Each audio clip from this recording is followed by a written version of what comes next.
Hello dear students and friends. In yesterday class we have seen paper number 14, design of experiments, unit first, that is analysis of variance. Under this we have learned introductory part of ANOVA, what is ANOVA, which situations we have to use the ANOVA with suitable examples. After that, important principle of analysis of variance, that is between the samples variance and within the samples variance, and with Fisher's F test. These all points are discussed in yesterday class. So now today we are going to discuss the ANOVA technique.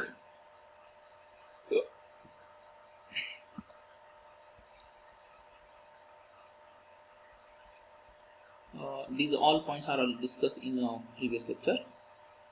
So today we are going to discuss ANOVA technique. In ANOVA technique, some general basic steps are involved. First, we calculate the mean. Mean means average of each sample. Then we calculate the mean of the sample means. Third, calculate the sum of square of variance between the sample or sum of square between.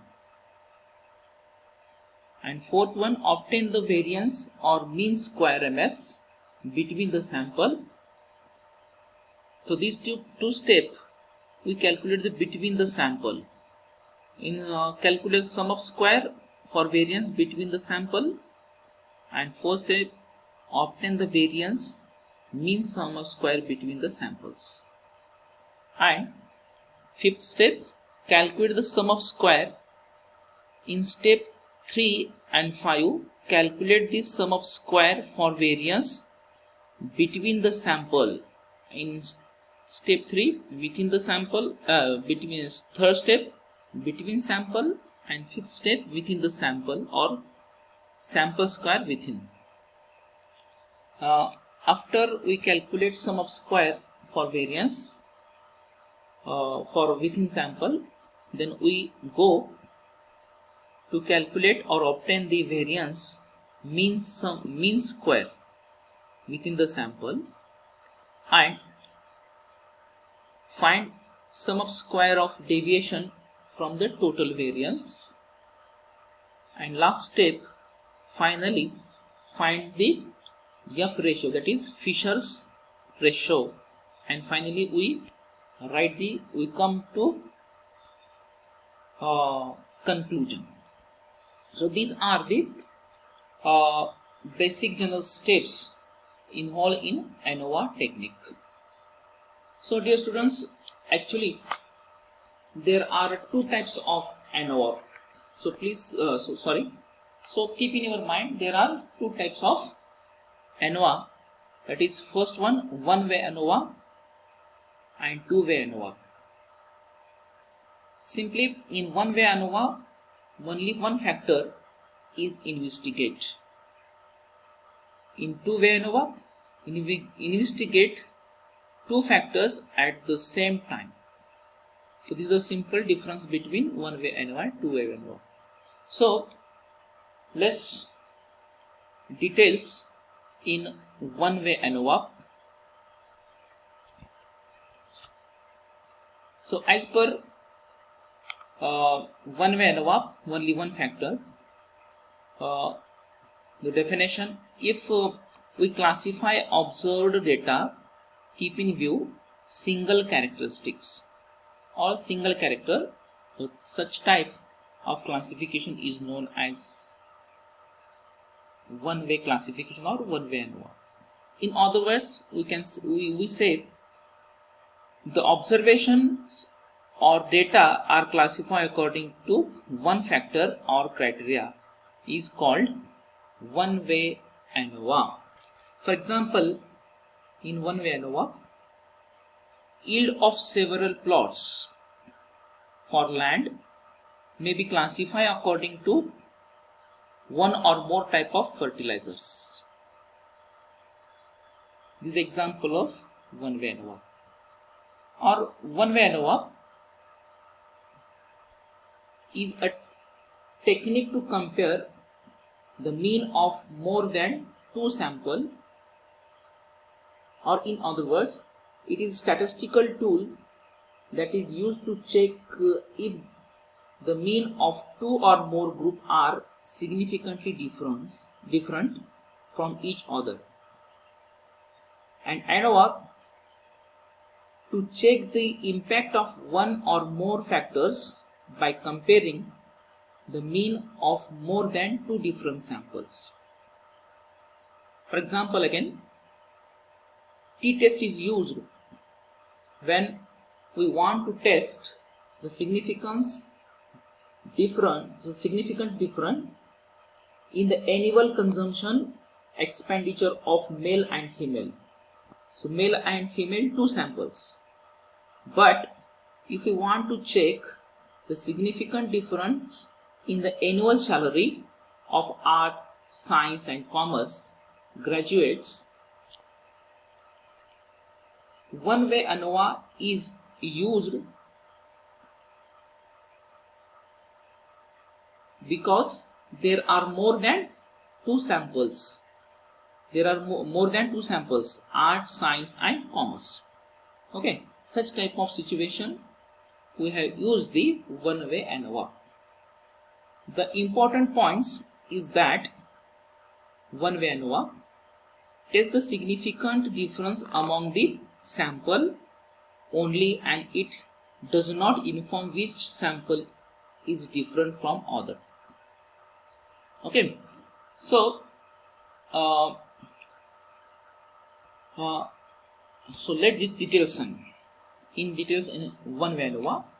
If the null hypothesis, that is H0 for the test, is that means are equal, therefore the significance result means that the mean are unequal. Suppose we might to studying the effect of tea on weight loss, and from three groups. Suppose green tea, black tea and there is no tea. So another one example, another one situation of one-way, suppose we might to studying the leg strength of people according to weight. We would split participant into weight category, obese, overweight and normal, and the measure their leg strength on a weight machine. So such type of situations, situation first and situation 2, such type of situations arise, we have to use one-way ANOVA. So this is the after calculating these as per step 8 and 8 step, we come the one-way ANOVA table. So this is the simple ANOVA table. There are some elements in ANOVA table, one-way ANOVA table. The first, source of variation. The source of variation between the sample or categories and within the sample or categories. So there are two source of variation. A source of variation, then sum of square SS. sum of square, degree of freedom df, mean sum of square, and we calculate last f ratio. So in sum of square SS, this is the n1 sample. We calculate first, we calculate the sample variance, the first, plus the second sample variance, and so on, plus nk. So this is sample variance. Okay, and then with if you this is the, if you use the between the sample or category, we calculate n1 sample, n2 sample, and so on, nk sample. If you calculate sum of square within sample, the sum of summation x1I, where I is equals to 1 to so on of n, or 1, 2, 3, and then x bar. Similarly for this is the within sample, this is the ki, again I is equals to 1, 2, 3, and I k. Okay, so if you calculate degree of freedom between the sample, we use k minus 1, within the sample n minus k and n minus 1. Between the sample, sum of square between divided by k minus 1. Within sample, sum of square within the n minus k. And you know already in previous lecture how to calculate f ratio, that is f Fisher's ratio. Sorry.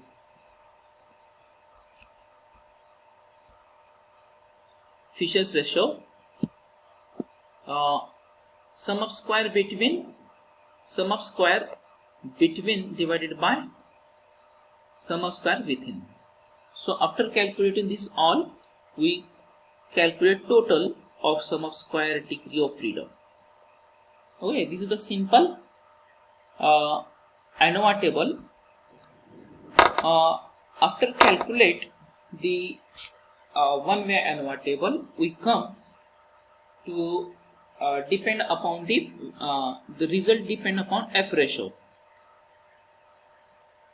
After that, we come the conclusion of the given problem. So such type of situation we have used the one-way ANOVA. So dear students, in next lecture we will discuss the example on one-way ANOVA. Thank you.